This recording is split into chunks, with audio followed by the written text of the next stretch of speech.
producer of Gotham.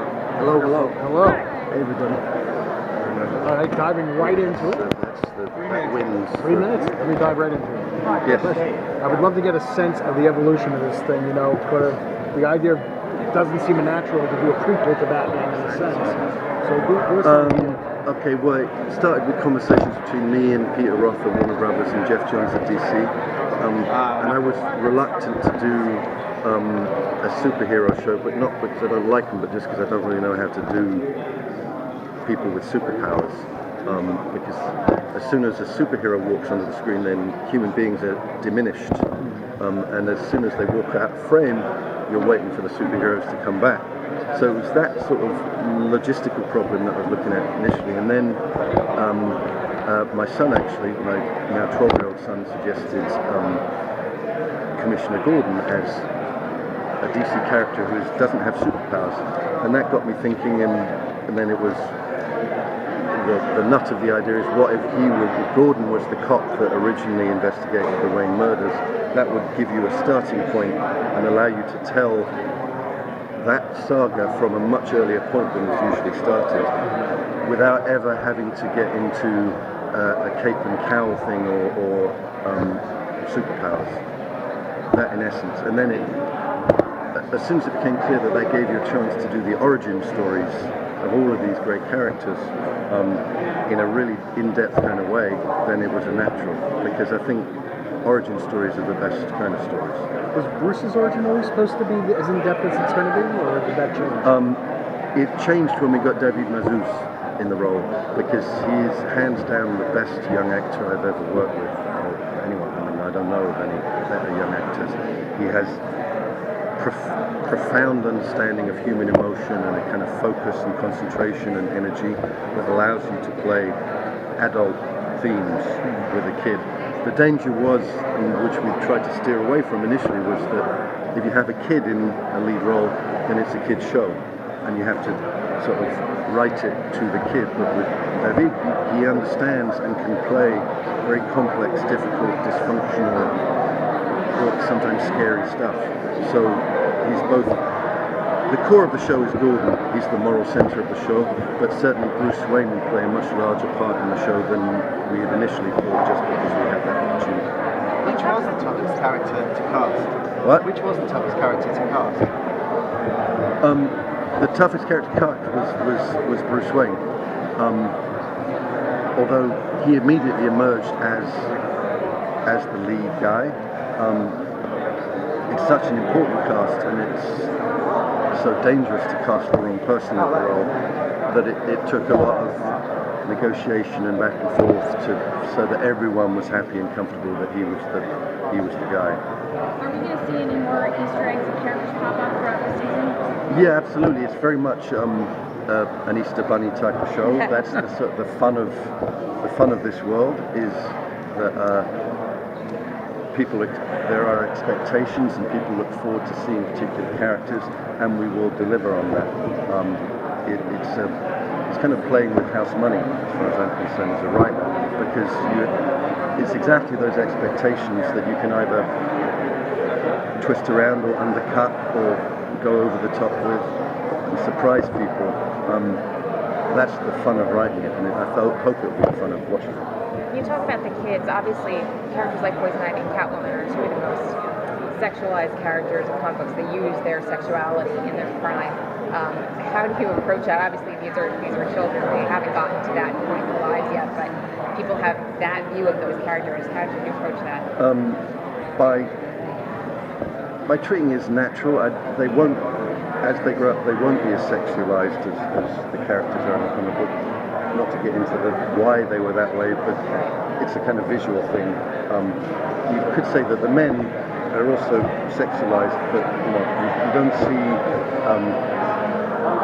unpleasant physical specimens of men either. Like Batman is a hunk.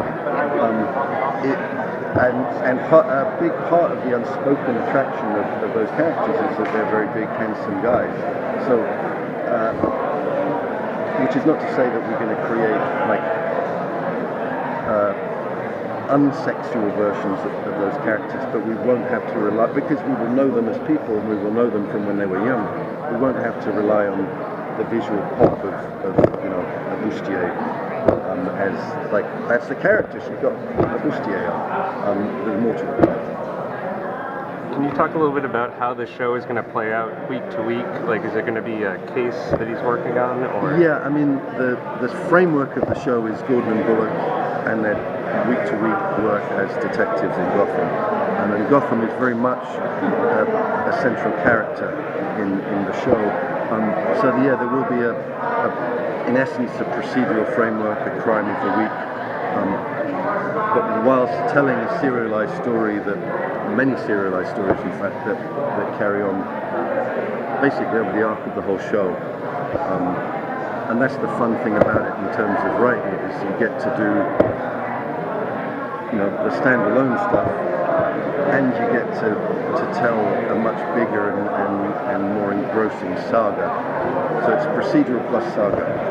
If you have a long run, you sort of envision, like with the way Smallville ended, Tom Welling was never Superman until the final shot of the final episode. Is that sort of the same thing, you think? I think, yeah, ideally, things change, and you know, that's the beauty of TV. But that's the natural arc of the show. That's where I would like to see it, and because essentially, yeah, it's the story of that's the story. This kid, you know, you start with that kid, how do you end up there? So that's the natural end. Are there any cameos planned in the Batman universe that you might see? Any Cameos? Guest appearances, anything? from other? From any, from the DC Well, universe. you mean like crossover type of stuff? Yeah, something like that. We'll see as we roll on. Precise tone is the important thing in establishing this stuff, and then you have to see what other shows actually do live in the same universe, and what would be weird if they and sometimes it's fun for the audience to see that clash, but actually doing it is scary. So yeah, I hope so. That's the beautiful thing about everything being inside the DC universe, but we'll wait and see what pops and what doesn't. How much do you know about the DC universe now? It must be quite well. I thought I knew a lot until I came here, and then I realized I know very little. But to a degree, that's useful. It needs the show should be a journey of discovery, not a kind of documentary about everything we know about that universe. And there's also the advantage of starting earlier is we get to invent a lot of stuff that is either accepted as part of the mythology or isn't. It's fine either way. I'd rather it was accepted, but it allows us to do a kind of Rudyard Kipling origin story of all of these characters in a way that doesn't step on the history that everyone knows, but precedes it. I work very closely with Jeff Johns, who runs DC Creatively at this stage, and we talk all the time about what he has obviously encyclopedic knowledge of it, and he will tell me when we're stepping over boundaries or doing stuff that couldn't possibly happen. Will the villains thing be also the same thing as Batman? We won't see the Joker as the Joker, the Penguin as the Penguin until later? Or? Well, to that end, there are some villains that can and do precede Batman. There's others that don't, and we'll play with that. Generally speaking, we won't go to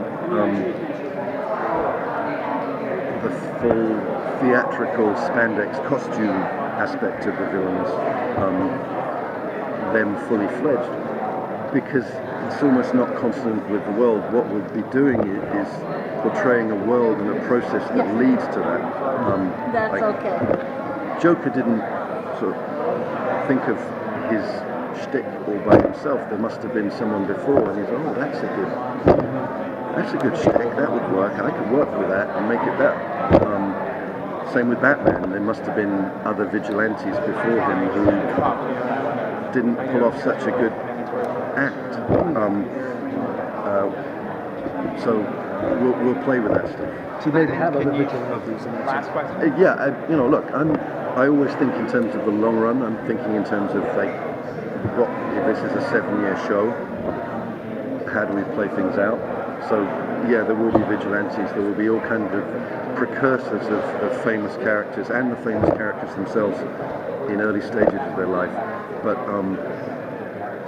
well, rationing is the wrong word because that doesn't sound like much fun, rationing, but Easter eggs is more the thing. You don't get Easter eggs except on Easter. Well, you can have them any time of year, but generally speaking, just on Easter. So on special occasions, it's not going to be every week, here's a famous villain that you remember, because that just gets too...